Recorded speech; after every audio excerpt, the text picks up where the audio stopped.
inside Brian's brain. Unless you're one of these folks, you should probably just skip this video. Is this on? Are we ready? Okay. I'm starting a new series of videos that I'm going to call Inside Brian's Brain. The idea here is this is a series of videos that's intended to be unlike the usual videos that I make on the VVork channel. As you can see, I'm unkempt, I'm unshaved, this is unscripted, but that's okay because again, these videos are intended to depart from my usual format.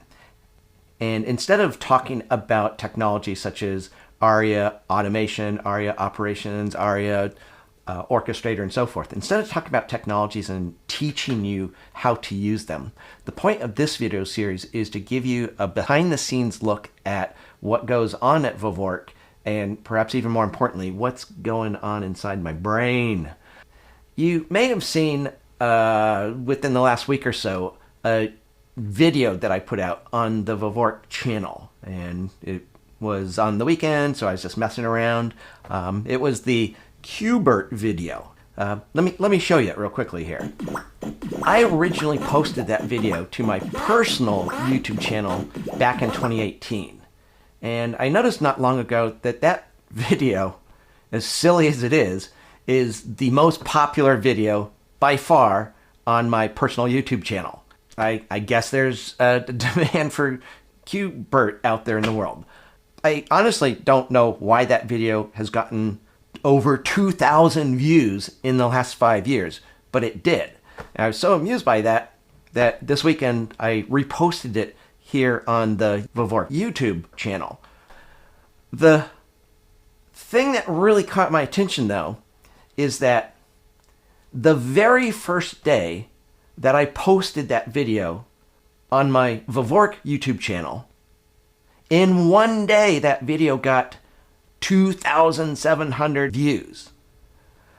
Now, that's bizarre on a lot of different levels. One, I don't know why that video has been as popular as it is over on my personal YouTube channel. Two, how on earth did that video, it didn't go viral, but it certainly got a lot of hits.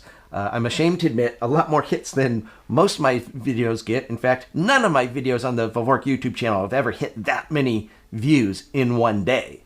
So that got me thinking about the YouTube algorithm and how I could perhaps do things to my channel to attract more views.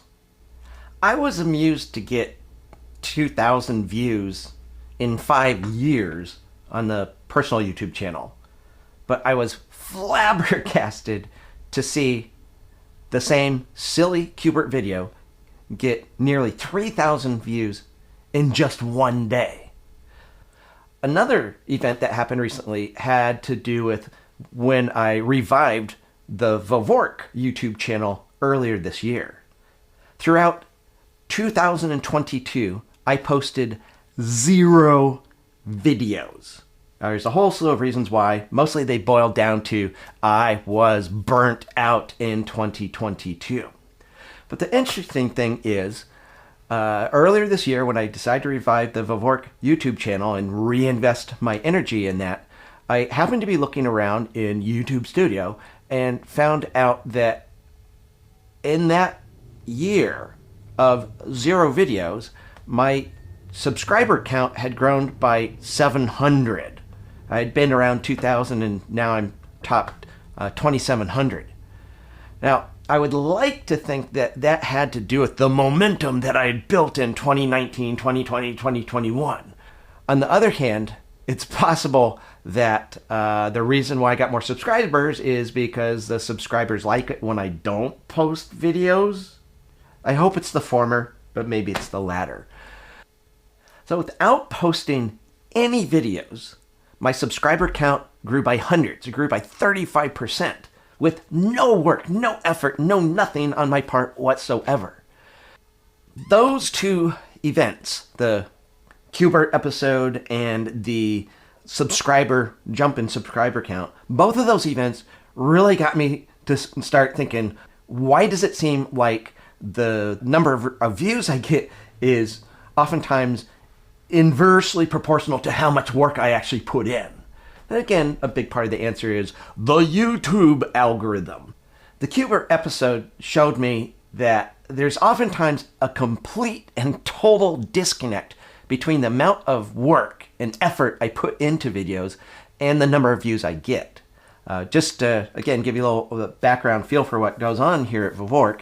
Any video that you see that I've put out, however long it is, the version of the video that you see, you can safely assume that it took me at least 8 times as long to create that video.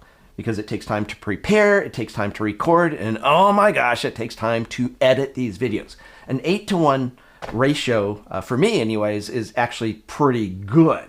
For example, I recently put out a 15-minute video talking about VRise Automation's REST API. In fact, there's a whole series of videos on that. And that particular video that I'm thinking of was 15 minutes. So that took at least 2 hours from start to finish.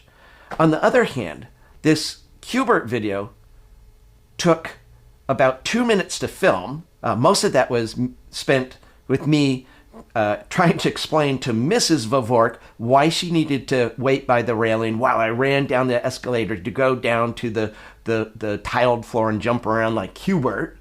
Once I explained that, she pointed the camera, I did my goofy jumping thing. Then when I got back home, I took that raw video and I edited it. I put some Qbert sounds in the background. All said and done, this was probably about 5 minutes worth of effort. So basically no work at all. And yet, it got thousands of views. So, before I go any further, I would like to make abundantly clear here, while at times YouTube can be discouraging, I'm not totally discouraged. In fact, I find these episodes to be quite hilarious. So, don't get me wrong, I'm not discouraged, but episodes like this make me stop and think about what I'm doing and how, if I want to, how I can mix things up to get more views. So again, all these things make me stop and think. And thinking's good. And that's what this series is about, is I want to expose my thinking to you.